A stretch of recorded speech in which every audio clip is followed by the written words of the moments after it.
ताज्या बातम्यांसाठी महान करेला सबस्क्राइब करा आणि बेल आयकॉनला क्लिक करा। कळंब येथील मिळकतीतील गैरव्यवहार प्रकरणी जिल्हाधिकारी कार्यालयासमोर बेमुदत उपोषण। कोल्हापूरपैकी कळंब येथील सर्वे नंबर 803/1 सर्वे नंबर 803/1 ब या मिळकतीतील गैरव्यवहाराची चौकशी करून दोषींवर कडक कारवाई करण्यात यावी या मागणीसाठी गेली 3 दिवस जिल्हाधिकारी कार्यालयासमोर बेमुदत उपोषणास बसलो असल्याची माहिती उपोषणकर्ते राजाराम वसंतराव नरके यांनी महान कार्य चॅनलचे प्रतिनिधी विजय बकरे यांनी भेट दिली। त्यावेळी त्यांनी सांगितले।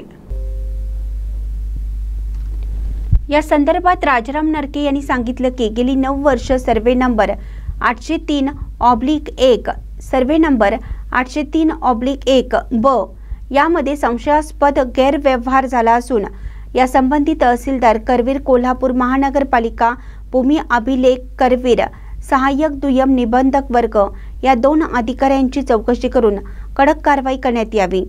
याच्या निषेधार्थ सोमवारी 5 मे 2025 रोजीपासून बेमुदत उपोषणास बसलो असून गेली 3 दिवस कोणत्याही अधिकाऱ्याची चौकशी केली नाही असं उपोषणकर्ते राजाराम नरके यांनी महानकरेशी बोलताना सांगितले।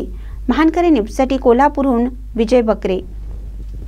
नमस्कार, मी राजाराम वसंतराव नरके। मी गेले 8-9 वर्ष झाले महानगरपालिका प्रशासनाकडे रेशन नंबर 803/1-2 व रेशन नंबर 803/1 ब या मिळकतीतील संशयास्पद व्यवहाराची चौकशी होऊन दोषीवर तसेच चौकशी कामात हलगर्जीपणा वेळकाढापणा करून घोटाळेबाजांना पाठीशी घालणाऱ्या अधिकारी कर्मचाऱ्यावर कारवाई करून त्याची लेखी माहिती मिळण्याची मागणी वेळोवेळी वारंवार सातत्याने करत आहे प्रशासनाकडे। मात्र त्याकडे सोयीस्करपणे दुर्लक्ष करून महानगरपालिका प्रशासनाने आजपर्यंत त्याची चौकशी केलेली आणि दोषीवर कारवाईसुद्धा केली नाही। त्याला दाद मिळत नसल्यामुळे मी गेले 2 दिवस 5/5/2025 पासून दाद मागण्यासाठी जिल्हाधिकारी कार्यालयासमोर बेमुदत आमरण उपोषणाला बसलेला आहे।